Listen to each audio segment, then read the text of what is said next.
So as many people know, Akira Toriyama did pass away, and after taking the whole weekend off and kind of grieving over what happened, I decided today's the day I'm going to do a tribute to Akira Toriyama. So just to sum things up real quick, Akira Toriyama was the man that invented Dragon Ball, Dr. Slump, even Sandland that came out not too long after that. But even though he created all these things, even the short stories and all that, Dragon Ball was the one that stood out the most to pretty much everybody around the world. The one that really stood out the most was Dragon Ball Z. And the reason I know that is because every fan that's talked about what Akira Toriyama inspired everybody was from Dragon Ball Z. And I was one of those people. And I do have to say, it's an honor and a privilege to have such a creative person to just literally just do what they did and inspire so many people, and like telling us stories that I feel is going to be really hard to like achieve at this point, because he's just so unique in a way where you never see that side that anybody else has done. I feel like most storytellers mostly have like the same idea, the same plot, you know, it's always by the basics. And I feel like Akira Toriyama takes a different route with it. Even though, yes, he does follow the same plot and everything, leading up to the big ending, of course. But there's just something about his stories that don't feel the same. It feels just way more unique than anything else that we've seen in a long, long time. And even though, yes, we got inspirations of different shows that came from, you know, Bleach, One Piece and that, it was definitely unique in its own way. Now, the one thing I will say that inspired me personally was his artwork, and just even the show telling you that you got to keep pushing forward, you got to achieve everything, you got to work hard for it. And I love the motivation that they put in this show. Yes, I know people might call out saying that there's fighting, screaming, you know, the people that haven't seen the show but only seen like parts of it, there's a lot to it. There's a lot of emotions in this story that I could even relate to, especially towards Gohan, with the whole far son iconic thing, if you want to go with that. But the funniest thing is that all that stuff helped me out in so many ways, and it's inspired so many people and helped everybody else at the same time through the community. Like, if you look at what's happened over the last couple of days, you would see that everybody covered Akira Toriyama on the news. People, sports arenas, people were like gathered in Mexico. Like, even people on Xenoverse 2 were all having a tribute of sending energy to the sky to send Akira Toriyama their energy. And even the people that reached out to the public and even said their story, either on YouTube or if people talk to people on the news, or where the case may be, it's so fascinating, and it's really, you know, it's awesome to see like how much like the world in general got together on that day, and we just were all there. We were all just grieving because of what he did.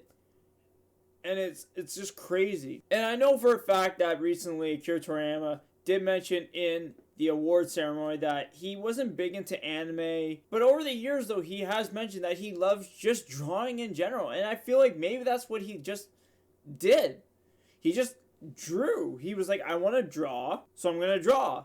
And maybe if he wasn't from Japan, he could have had a different art style or something. I'm not entirely sure, but he chose that art style and he made something, you know, to the public, and he changed Show and Jump in many ways, and it's just so crazy like what he accomplished. And I know a lot of people have said to him over the years that they didn't like this idea or they don't like the route he's going, but he pushed it. He pushed it so far that he made something unique out of it. And personally for me, and maybe others as well, that's what we want to try. We want to make something so unique and that can inspire others, especially as a person who became an artist in general. Like, I'm literally a game developer now. I just finished college. I did a little bit of work on the side recently. But here's the thing though. Even though I was learning to draw as a kid. And if it wasn't for all this stuff that I'm showing you right now, like of designs and everything that I drew, it might have not been because of his work, his storytelling. I remember one of my buddies that I did a podcast with even mentioned that I was very similar to Goku because I love challenges. I just was always in a good mood every time seeing people. I had that vibe of never giving up and everything to them, and they just knew that. They're like, you will not stop. You are a machine. You just keep going. And it's weird to say that because I remember as a kid, when things didn't work out, I remember I just felt like I failed at that moment. And then when Dragon Ball came into my life, and then I heard the words that Goku was saying, like never giving up and keep going, that inspired me so much to work harder and keep going. I love working out at the same time. It's really weird to say that, but this show really impacted my life so much, and many others as well. And that's why, personally for me, I would like to thank him and honor him for everything he has done. Like even recently, when I got back from college, I was like, I want to review Akira Toriyama's work, because I haven't really seen much Dragon Ball fans that are big YouTubers do that.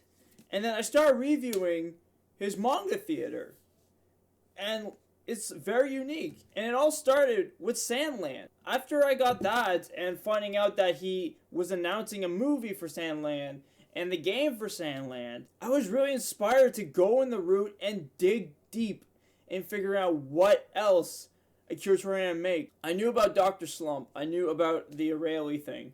Jocko as well, the little mini-series he made. But I didn't know about Sandland at the time. And then I didn't know all these other things that were in this book that are amazing. And even though I've only gone through a little bit out of the book so far for reviews, I wanted to go even further. I wanted to see his video games. I recently just got one of his art fighting games called Tobal number 1. Tobal Mario 2 might be a little hard for me to get because it was only released in Japan, but I bought that game recently. And it's only because of him. I wanted to do a review on it to see like how that game is good and show everybody saying like Akira Toriyama did more than just Dragon Ball for fighting games. I know people know Chrono Trigger, which I heard we are going to get a remake for. Well, maybe. I don't want to make that 100%. But still, either way, I just have to thank him. And from everybody in the community that has already thanked him, like we all thank Akira Toriyama for what he's done. And just thank you in general, Akira Toriyama. Because, like, I would have never met Unreal ENT Gaming. I would have never started this channel if it wasn't for Dragon Ball. I remember back then when I was doing another channel with my buddy at the time, and things weren't working out for us, unfortunately. And I remember I was talking with Alex, and he just said, why don't you do something you like? And the funniest thing is that, yes, I like video games, but I also did like Dragon Ball. I used to binge Dragon Ball every summer. I used to go downstairs in my parents' basement and literally just watch every single series. Dragon Ball, Dragon Ball Z, Dragon Ball GT. I never binged Super yet, but maybe we'll get that to it. We'll add it to the list. But I did that even though there was no news. Even though there was nothing for Dragon Ball related coming out. I was always watching Dragon Ball. I was a big fan. I loved the series because it impacted my life that people didn't know about me. I try to explain stuff to them about what happened in another area where my family lives. Because it's way different than it was when I came back here. And people can never understand that. And then once Dragon Ball started showing some stuff, I could relate in so many ways. Especially towards Gohan. And it's crazy. And that's why this show means a lot to me, because it helped me out with things that I didn't understand as a child. I was trying to figure stuff out, being like, why is this a thing? Why is that happening? Why is this going to affect my life? And this show showed it. And that's why I care a lot. And I know you can't see on the side here, but like, this is all my figurines on the side.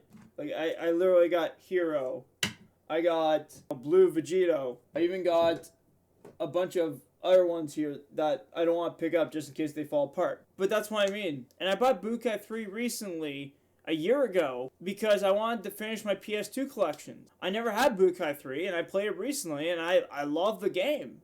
It's really fun, and I remember people were saying it was so good. I never had a chance to play the game, but now I did, and it's great.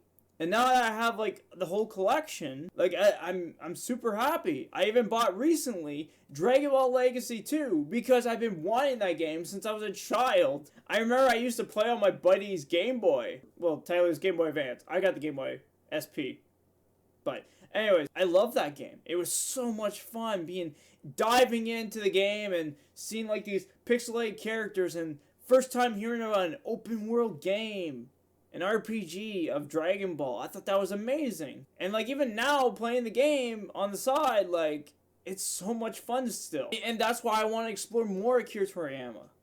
I want to learn more about this guy. He's a big deal to me. And I know he's a big deal to many people as well. And that's why I want to make this tribute video towards him, because it means a lot.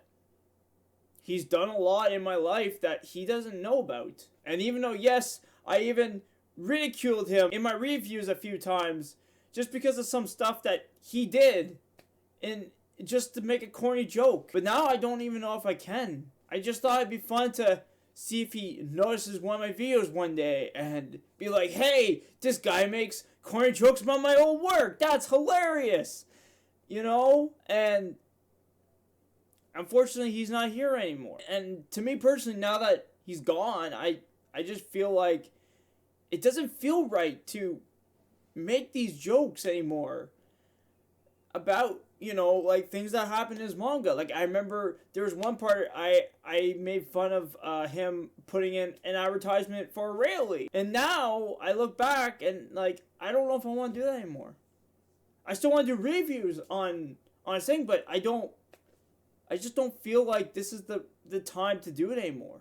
I'll still review everything, but I don't know if I want to give it a rating anymore. I don't know if I want to call him out when something happens. It just doesn't feel normal anymore. It's really weird, and I've seen people talk about this, saying that the world feels different all of a sudden. And I don't know if I'm feeling that too, but just something feels off now for some weird reason. But to leave it on a high note, he's done amazing work. He's done so much greatness to countries. I've even heard that the whole country of Mexico loves Dragon Ball. So I remember I saw a post from my buddy Alex showing about this whole crowd that was watching the last episode. And speaking about Alex, I would have never met Alex from Unreal ENT Gaming and have a podcast with him at the same time. I would have never met amazing people in my life. Blake, Derwin, Nate, Dragon Films, Travis, even like special guests we had. Like, it's crazy. And it's all thanks to that man. And all I can say is just thank you. Just thank you from the bottom of my heart. You did an amazing job to the world. You made everybody inspired to work out, stay motivated, work hard, be an artist, be a YouTuber, talk about things that they love. You've done so much that you won't be able to see it right now. But I know for a fact, when you went to the awards and said the final thing, I think you knew. You knew down your heart that there's a fan base out there that loves you. And I can't say much about that. So thank you, Akira Toriyama, for all your hard work and everything you've done. All I ask is rest easy, and we might see you someday. Until then, farewell, Akira Toriyama. We will miss you. And for everybody else who's watched this tribute video that I made, I hopefully you enjoyed it. Because this is me pouring my heart out. This is literally me wanting to say this and want it to be told. And that's all I gotta say is it's just thank you. Toriyama. That's all that matters. And thank you everybody for watching the videos. Or if you're new to the channel, just thank you in general. I appreciate you even just sticking around to the end. It literally just me spouting nonsense about why Akira Toriyama has done so much for us and my life. So, thank you all for watching, and we'll get back to normal program. There is another tribute podcast that we will be doing shortly. It was supposed to come out sooner than I expected, but with some technical difficulties, we're gonna have it probably by next week. So, but I did find some stuff that I do want to talk about Akira Toriyama throughout this week, so be ready for that. And then maybe by the next weekend or something, we'll go back to normal programs and I will continue going over his stuff. And if you want to join me on that, you're free to. I would love to take this journey with you guys. And even the games that I recently got, I would love to show you guys these games that I never even heard of. I just found this out that there was a huge list of things that Akira Toriyama was part of, and one game he was actually really part of was the Tobal #1. That was one of his games besides Chrono Trigger. So I want to show that to you guys, and we can all see like where he came from and what kind of designs he made, and just in general, just his work. So, but anyways, I'm gonna end it off. I know I probably rattled on a little bit too long, but other than that, hope you guys are watching. Hit like for more, subscribe if you're new, of course, and I will see you all, of course, in the next videos. Take care, everybody, and rest in peace, Akira Toriyama. Once again, we will miss you.